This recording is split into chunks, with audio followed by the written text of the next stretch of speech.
ನಾವು ಶಾಂತಿಯುತವನ್ನು ಹೋರಾಟ ಮಾಡೋದಂತ ನಾವು ಎಂದೂ ಸಹ ನಮಗೆ ಅಶಾಂತಿ ಅನ್ನೋದೇ ಗೊತ್ತಿಲ್ಲ, ಹಿಂಸಾತ್ಮಕವಾದಂಥ ಘಟನೆ ಮಾಡಬೇಕಂತ ಗೊತ್ತಿಲ್ಲ.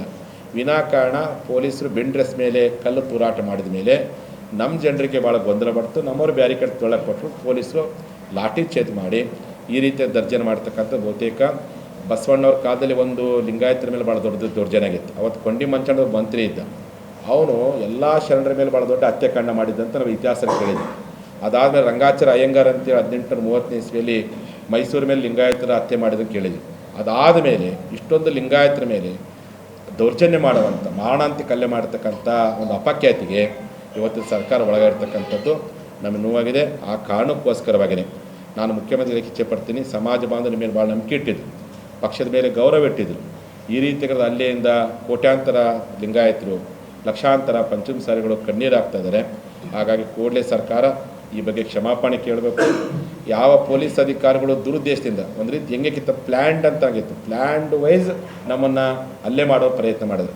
ಯಾರ್ಯಾರು ಈ ಘಟನೆಗೆ ಕಾರಣಕರ್ತಾರೆ, ಅದನ್ನು ನಿಮ್ಮ ಆದೇಶ ಮಾಡಿರೋ ಅಥವಾ ನಿಮಗೆ ಗೊತ್ತಿಲ್ಲದೆ ಮಾಡಿರೋ ಗೊತ್ತಿಲ್ಲ, ನೀವು ತನಿಖೆ ಮಾಡಿ. ಅಂಥ ಪೊಲೀಸ್ ಅಧಿಕಾರಿಗಳ ಮೇಲೆ ಸೂಕ್ತವಾಗಿರ್ತಕ್ಕಂಥ ಕಾನೂನು ಕ್ರಮ ಕೈಗೊಳ್ಳಬೇಕು, ಅವ್ರನ್ನ ಸಸ್ಪೆಂಡ್ ಮಾಡಬೇಕು ಅಂತೇಳಿ ಈ ಮೂಲಕ ಆಗ್ರಹ ಮಾಡ್ತೀವಿ. ನಮ್ಮ ಕೆಲವು ಅಮಾಯಕ ರೈತರ ಮೇಲೆ FIR ದಾಖಲು ಮಾಡಿದ್ವಿ ಇವತ್ತು ಹಿರೇಬಾಗೇವಾಡಿ ಪೊಲೀಸ್ ಸ್ಟೇಷನಲ್ಲಿ. ಅದನ್ನು ಕೂಡಲೇ ಬಿ ರಿಪೋರ್ಟಾಗಿ ಅದನ್ನು ವಾಪಸ್ ಪಡ್ಕೊಳ್ಬೇಕು. ಇನ್ನು ನಮ್ಮ ಏನಿವತ್ತು ನಮ್ಮ ಸಮುದಾಯದ ಜನ ಇವತ್ತಿನ ಹಾಸ್ಪಿಟಲ್ ಅಡ್ಮಿಟ್ ಆಗಿದ್ದಾರೆ, ಸರ್ಕಾರ ಅವರಿಗೆ ಪರಿಹಾರ ಕೊಡಬೇಕಾಗಿಲ್ಲ. ನಮ್ಮ ಜನಕ್ಕೆ ದೇವ್ರ ಶಕ್ತಿ ಕೊಟ್ಟನೆ ನಮ್ಮ ಕೈಲಾದಷ್ಟು ಹಣ ಕೂಡಿಕಡೆ ಮಾಡಿ ಆಸ್ಪತ್ರೆ ವೆಚ್ಚವನ್ನು ನಾವು ನಿಭಾಯಿಸುವ ಪ್ರಯತ್ನ ಮಾಡ್ತೀವಿ. ನಾನು ಈ ಮೂಲಕ ನಮ್ಮ ಸಮಾಜದ ಎಲ್ಲ ಜನಗಳಿಗೆ ನಿಮ್ಮ ಮೇಲೆ ಯಾರ್ಯಾರು ದಬ್ಬಾಳಿಕೆ ದೌರ್ಜನ್ಯ ಮಾಡಿ ನಿಮ್ಮ ಕೈಕಾಲು ಮುರಿದಾರೋ, ನಿಮಗೆ ಬಾಸುಂಡಿ ಬರೋ ಹಾಗೆ ಹೊಡೆದಾರಲ್ಲ, ನೀವೆಲ್ಲರ ಫೋಟೋ ಸಮೇತ ನೀವು ಅಲ್ಲಿ ಒಂದು MLC ಕಂಪ್ಲೇಂಟ್ ಕೊಟ್ಟು, ಲೋಕಲಾಗಿ ನೀವು ಕಂಪ್ಲೇಂಟ್ ಕೊಟ್ಟು, ಪೊಲೀಸ್ ಯಾವ ರೀತಿ ಅಭಿವೃದ್ಧಿ ಮಾಡೋದಂತೆ ನೀವು ಕಂಪ್ಲೇಂಟ್ ಕೊಟ್ಟು ನಿಮ್ಮ ನ್ಯಾಯಯುತವಾದಂಥ ಹೋರಾಟ ಮಾಡೋ ಪ್ರಯತ್ನವನ್ನು ನೀವೆಲ್ಲರೂ ಸಹ ಮಾಡಬೇಕು. ADGP ಆದಂಥವರು ಪೊಲೀಸರಿಗೆ ಶಾಂತಿಯುತವಾದಂಥ ಹೋರಾಟ ಮಾಡಲಿಕ್ಕೆ ಆದೇಶ ಮಾಡಬೇಕಾಗಿತ್ತು.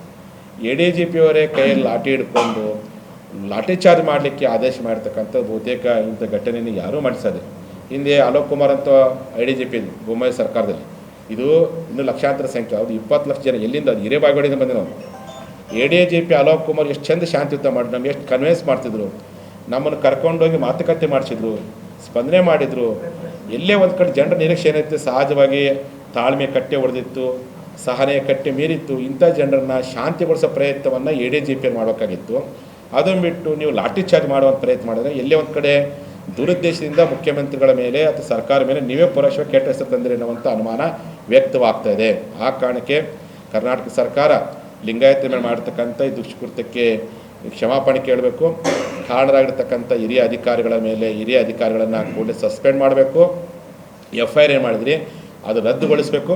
ಜೊತೆಯಲ್ಲಿ ಇವತ್ತೇನು ನಾವು ಸಹ ಇದೆಲ್ಲವನ್ನು ಖಂಡಿಸ್ಬಿಟ್ಟು ಗುರುವಾರ ದಿವಸ ಡಿಸೆಂಬರ್ 17ನೇ ತಾರೀಕು ರಾಜ್ಯಾದ್ಯಂತ ಎಲ್ಲ ನಮ್ಮ ಪಂಚಮಸಾಲಿ, ಮಲೆಗೌಡ, ಗೌಡ ಲಿಂಗಾಯತ, ದೀಕ್ಷೆ ಲಿಂಗಾಯತ, ಚತುರ್ಥ ಲಿಂಗಾಯತ ಬಂಧುಗಳು ನಿಮ್ಮ ಹಳ್ಳಿ, ನಿಮ್ಮ ತಾಲೂಕು, ನಿಮ್ಮ ಜಿಲ್ಲೆ, ನಿಮ್ಮ ರಾಷ್ಟ್ರೀಯ ಹೆದ್ದಾರಿಗಳನ್ನು ಬಂದ್ ಮಾಡಿ ಆಕ್ರೋಶ ವ್ಯಕ್ತಪಡಿಸಿ ಇಂಥ ಘಟನೆಯನ್ನು ಖಂಡಿಸುವಂಥ ಪ್ರಯತ್ನ ಮಾಡಬೇಕು ಅಂತೇಳಿ ಇಡೀ ನಾಡಿನ ಜನರಿಗೆ ನಾನು ಕರೆಕೊಡಕ್ಕೆ ಇಚ್ಛೆಪಡ್ತೀನಿ. ನಾವು ಸಹ ಬೆಳಗಾವಿ ಜಿಲ್ಲೆಯ ಘಟಕದವರು ಸಾಧ್ಯವಾದರೆ ಹಿರೇಬಾಗೇವಾಡಿ ಇರ್ತಕ್ಕಂಥ ಟೋಲ್ ನಾಕಾರು ಬಂದ್ ಮಾಡ್ತೀವಿ ಅಥವಾ ಹತ್ತರಿಕೆಯ ಟೋಲ್ ನಾಕ ಬಂದ್ ಮಾಡಿ ನಮ್ಮ ಆಕ್ರೋಶವನ್ನು ನಾವು ಸಹ ವ್ಯಕ್ತಪಡಿಸ್ತೀವಿ. ಹಾಗಾಗಿ ನೀವೆಲ್ಲ ಸ್ವಯಂ ಸ್ಫೂರ್ತಿಯಿಂದ ಹೋರಾಟ ಮಾಡಿ ನೊಂದಂಥ ಜನ, ಇವತ್ತೇನು ನಮ್ಮ ಜನರಿಗೆ ನೋವಾಗಿರ್ಬೋದು, ರಕ್ತ ನೆಲದ ಮೇಲೆ ಚೆಲ್ಲಿರ್ಬೋದು, ರಕ್ತದ ಕೋಡೇರಿರ್ಬೋದು, ಆದರೆ ಆ ರಕ್ತಕ್ಕೆ ಬೆಲೆ ತರುವ ಕೆಲಸವನ್ನು ನಾವು ಪ್ರಾಮಾಣಿಕವಾಗಿ ಮೀಸಲಾತಿ ಸಿಗುವವರೆಗೂ ಹೋರಾಟ ಮಾಡ್ತೀವಿ, ಶಾಂತಿಯುತ ಹೋರಾಟ ಮಾಡ್ತೀವಿ, ಅಹಿಂಸಾತ್ಮಕ ಹೋರಾಟ ಮಾಡ್ತೀವಿ, ನಿಮ್ಮ ಮನಸ್ಸನ್ನೇ ಗೆಲ್ಲಿ ನಿಮ್ಮಿಂದ ನ್ಯಾಯ ಪಡುವಂಥ ಹೋರಾಟ ಮಾಡ್ತೀವಿ ಅಂತೇಳಿ ಯಾವ ಕಾರಣಕ್ಕೆ ಹೋರಾಟ ನಿಲ್ಲಿಸಲ್ಲ.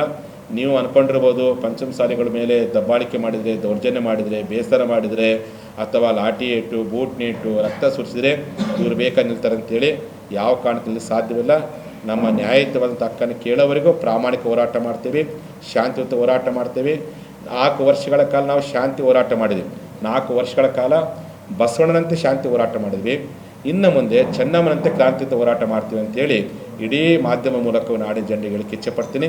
ಹಾಗಾಗಿ ಮುಖ್ಯಮಂತ್ರಿಗಳು ಏನಿವತ್ತು ಅವ್ರನ್ನ ಭಾಳ ಸರಿ ಲಿಂಗಾಯತ ವಿರೋಧಿ ಮುಖ್ಯಮಂತ್ರಿಗಳು ಅಣೆಪಟ್ಟಿ ಕಟ್ಟಿದ್ರು, ನಾನು ಅಂದ್ಕೊಂಡಿದ್ದಿಲ್ಲ ಅವ್ರು ನಾವು ಆಧುನಿಕ ಸಿದ್ದರಾಮಯ್ಯನವರಂತೆ ಸಂವಾದ ಮಾಡ್ತಿದ್ದೆ. ಆದರೆ ನಿನ್ನೆ ಘಟನೆ ಎಲ್ಲೇ ಒಂದು ಕಡೆ ಅಂತಹ ಒಂದು ಅಣೆಪಟ್ಟಿಗೆ ನೀವು ಕಾರಣಕರ್ತರಾದಿರುವಂಥ ಅನುಮಾನ ವ್ಯಕ್ತವಾಗ್ತಾ ಇದೆ.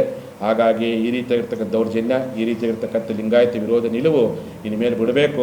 ನಿಮ್ಮ ಸರ್ಕಾರ ರಚನೆ ಆಗಲಿಕ್ಕೆ ಬೇರೆ ಬೇರೆ ಜಾತಿಗಳು ಎಷ್ಟು ಕಾರಣಕರ್ತರೆ ಲಿಂಗಾಯತರು ಓಟ್ ಹಾಕಿದ್ರೆ ಸತ್ಯವನ್ನು ಅರ್ಥ ಮಾಡಿಕೊಂಡು ಈ ಜನರಿಗೆ ಆಗಿರ್ತಕ್ಕಂಥ ನೋವನ್ನು ಸರಿಪಡಿಸೋ ಪ್ರಯತ್ನವನ್ನು ಮಾನ್ಯ ಮುಖ್ಯಮಂತ್ರಿಗಳು ಮಾಡಬೇಕು ಅಂತೇಳಿ ಈ ಮೂಲಕ ನಾನು ಆಗ್ರಹ ಮಾಡ್ತಾ, ಜನತೆ ಯಾವ ಕಾರಣಕ್ಕೂ ನೊಂದ್ಕೊಳ್ಬೇಡ್ರಿ, ಬೆಂದ್ಕೊಬೇಡ್ರಿ, ನಿಮ್ಮ ಜೊತೆ ನಾನು ಇರ್ತೀನಿ.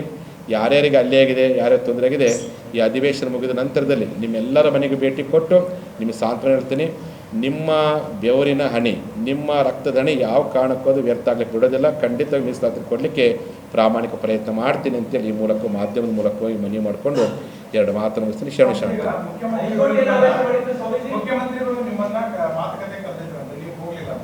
ಎಲ್ಲಿ ಕರೆದಾರೆ? ಯಾರ ಮುಖಾಂತರ ಕರೆದಾರೆ?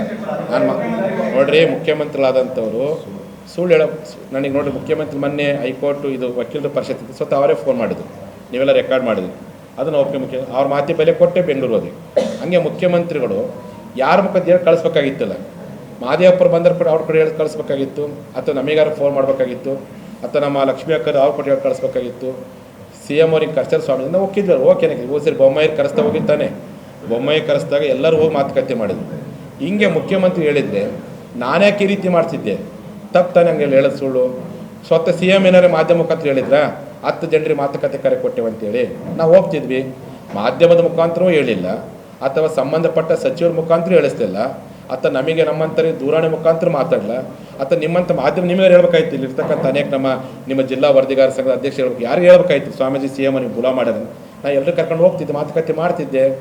ಮಾತುಕತೆ ಮಾಡೋ ಪ್ರಯತ್ನ ಮಾಡಿಬಿಟ್ಟು 10 ಜನರು ಬರೋಕ್ಕೆ ಹೇಳಿದ್ರೆ ಸುಳ್ಳು ಹೇಳೋ ಪ್ರಯತ್ನ ಯಾಕೆ ಮಾಡಬೇಕಾಗಿದೆ?